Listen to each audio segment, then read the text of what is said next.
Vimos como representar um sistema como uma equação vetorial. Nesse vídeo, vamos aprender como representar um sistema como uma equação matricial, ou seja, uma equação que envolve uma matriz. Por exemplo, nós vimos que se eu tenho esse sistema aqui, eu posso representá-lo na forma de equação vetorial. Basta eu pegar os elementos da primeira coluna e escrever como um vetor, o vetor 1, menos 2 e menos 5, e multiplicar por x1. A equação vetorial vai ser x1a1 mais x2a2 igual a b, em que a1, a2 e b tem esses valores aqui. Nós já vimos isso. Agora vamos entender como representar a equação na forma matricial. Se A for uma matriz M por N, com as colunas dadas pelos vetores A1 até AN, e se X pertencer a Rn, então o produto de A e X, denotado AX, será a combinação linear das colunas de A, usando os componentes correspondentes de X como pesos, ou seja, eu vou ter aqui AX vai ser igual a matriz com os vetores de A1 até AN, vezes o vetor X. Isso vai ser x1 vezes o vetor A1, mais x2 vetor A2, e assim por diante. Vamos ver um exemplo para isso ficar mais claro. Se eu tenho dois vetores, A1 e A2, para escrever a combinação linear x1a1 mais x2a2 como o produto da matriz para um vetor, o que eu preciso fazer? Eu preciso colocar os vetores A1 e A2 nas colunas de uma matriz A, porque eu fiz aqui, e x1 e x2 vão ser os pesos, logo essa é a minha matriz AX. Substituindo com os valores que a gente viu ali no sistema, quem vai ser as colunas da matriz A? Vai ser o vetor A1, que é 1, menos 2 e menos 5, e o vetor A2, que é 2, 5 e 6. E aqui eu tenho os pesos x1 e x2. Isso vai ser igual à matriz B, que é 7, 4 e 3. Então, o que eu fiz? Estou representando o meu sistema na forma matricial. Ele é equivalente a AX igual a B. Mais um exemplo aqui para a gente reforçar isso. Nós temos aqui um sistema e ele é equivalente à forma de equação vetorial. Como eu faço para representar isso na forma de equação matricial? Eu vou ter que pegar cada um desses vetores e transformar cada um deles nas colunas da matriz. Ou seja, a primeira coluna da matriz vai ser 1 e 0. 1 e 0. A segunda coluna vai ser o segundo vetor, vai ser 2 e menos 5. E assim por diante. Quem vão ser os pesos? São as variáveis aqui, né? x1, x2, x3.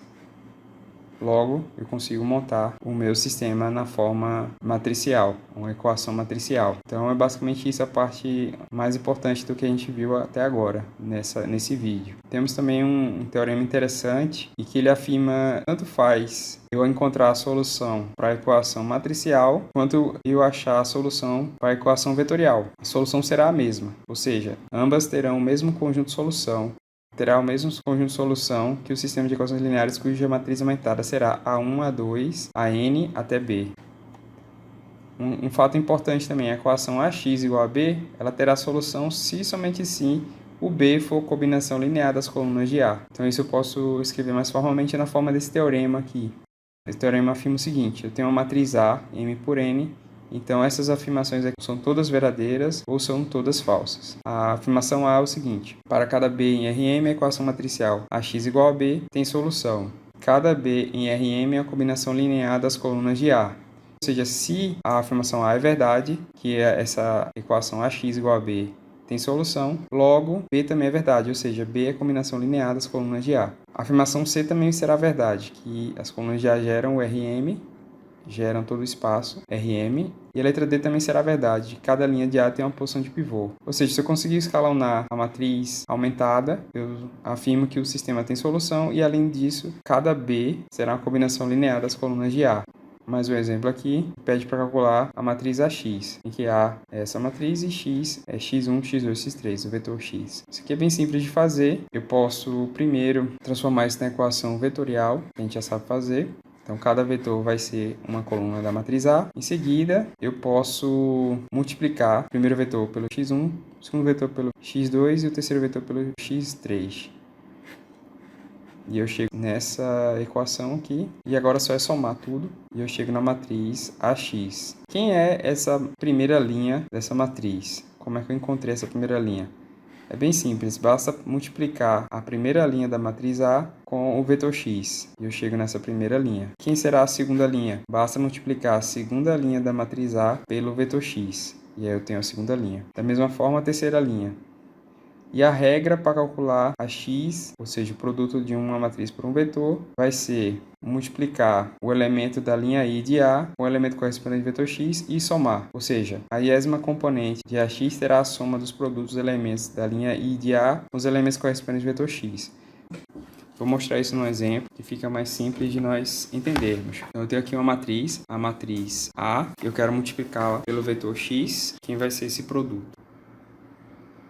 Primeiro eu tenho que multiplicar 1 vezes 4, que vai dar 4. Depois eu multiplico 2 vezes 3. E vou somar, né? Vou somar. 2 vezes 3 dá 6. Depois eu vou somar isso com menos 1 vezes 7, que é menos 7. E eu vou ter o primeiro valor. Só é somar tudo agora. 4 mais 6 dá 10, menos 7 dá 3. Mesma coisa eu vou fazer com a segunda linha. 0 vezes 4 dá 0. E eu vou somar com menos 5 vezes 3 dá menos 15. E 3 vezes 7 dá 21. Mais 21. Então, somando 0, menos 15 mais 21, eu tenho 6. É assim que eu faço a multiplicação de uma matriz por um vetor. Como eu obtenho a matriz de identidade? Eu coloco 1 na diagonal principal e 0 nos outros elementos. E aí eu formei a matriz de identidade. O produto da matriz de identidade por um vetor, quem vai ser? A matriz de identidade vezes esse vetor vai ser o próprio vetor. Ela é como o 1 nos números. Se você multiplicar 1 por qualquer número, a resposta é o mesmo número. Tenho aqui duas propriedades das matrizes, do produto de matriz com vetor. A primeira é, se eu tenho uma matriz A e U e V foram vetores, e C for um escalar, um número, eu tenho o seguinte, que A vezes os vetores U mais V vai ser igual a vezes o vetor U mais A vezes o vetor V. Lei distributiva, que vale nesse caso. Se eu tenho um produto A vezes um escalar C vezes o vetor V, isso vai ser igual a escalar C vezes A vezes V. E para finalizar esse vídeo, eu tenho um exercício para vocês fazerem. Aqui eu tenho o vetor U, que é 0, 4 e 4, a matriz A. A pergunta é, o vetor U pertence ao plano IR3 gerado pelas colunas de A? Tem uma figura que ilustra isso aqui. Eu tenho esse plano gerado pelas colunas de A, e o vetor U tem duas possibilidades. Ou ele está no plano, ou ele está fora. Então a pergunta é, o vetor U pertence ao plano? E antes que eu me esqueça, tem outro exercício, porque matemática é como musculação, você tem que exercitar bastante para ficar bem forte e saber bem o assunto. Então tem esse exercício também. Até mais, pessoal.